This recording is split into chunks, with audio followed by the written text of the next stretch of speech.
Blood எல்லாம் வந்து purify பண்ணும். இதை சாப்பிட்டீங்கன்னா உங்கள் பிளட் பியூரிஃபை ஆகிடும். அந்த மாதிரி அந்த வெசலை வந்துட்டு நம்ம அந்த கிளாட்டை எடுக்கிறதுக்கு ஏதாவது வழிகள் இருக்கா? ஸோ இது நம்ம எப்படி புரிஞ்சுக்கணும் அப்படின்னா, பிளட்டுங்கிறது பாடி ஃபுல்லாக ஓடிட்டுருக்கிறது. இந்த கொழுப்பு படிதல்ங்கிறது ஹார்ட்டில் உள்ள ரத்த குழாயில் மட்டும்தான் படியணும்னு அவசியம் இல்லை. இது வந்து கிட்னிக்கு போகிற ரத்த குழாய், மூளைக்கு போகிற ரத்த குழாய்னு எதில் வேணால் படியலாம். இந்த படிதல் வந்து பை சயின்டிஃபிக் எவிடன்ஸ் 20ஸ்லேயே ஸ்டார்ட் ஆயிடுது.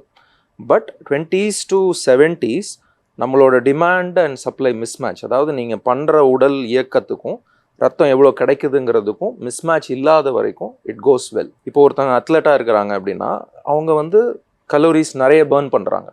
அப்போ அவங்களுக்கு the process of forming cholesterol will not happen that fast, அதாவது அவ்வளோ வேகமாக அவங்களுக்கு நடக்காது. அதே சமயம் ஒருத்தர் போதுமான உடற்பயிற்சியே இல்லாமல் அதிகமான அன்ஹெல்தி ஃபுட் சாப்பிட்றாங்க, அவங்களுக்கு இந்த ப்ராசஸ் நடக்கிறதுக்கான எல்லா சாத்தியக்கூறுகளையும் அவங்களே அமைச்சிக்கிறாங்க. இது நம்பர் 1. ரெண்டாவது, ஹார்ட்டில் மட்டும்தான் போய் அந்த கொலஸ்ட்ரால் படியுது, ஸோ அதை நம்ம இது சாப்பிட்டா கிளியர் ஆயிருங்கிறதுக்கும் எந்த ப்ரூஃபுமே கிடையாது. அப்படி இருந்தால் இந்நேரம் அதை எல்லாருக்கும் கொடுத்து நாங்கள்லாம் ஆப்ரேஷனே இல்லாமல் எல்லாரையுமே ஹார்ட் அட்டாக்குங்கிற ஒன்று இல்லாமலே நம்ம ஹெல்த்தியாக ஆக்கியிருக்கலாம். ஸோ இது எதுக்குமே தகுந்த ஆதாரங்கள் இல்லை.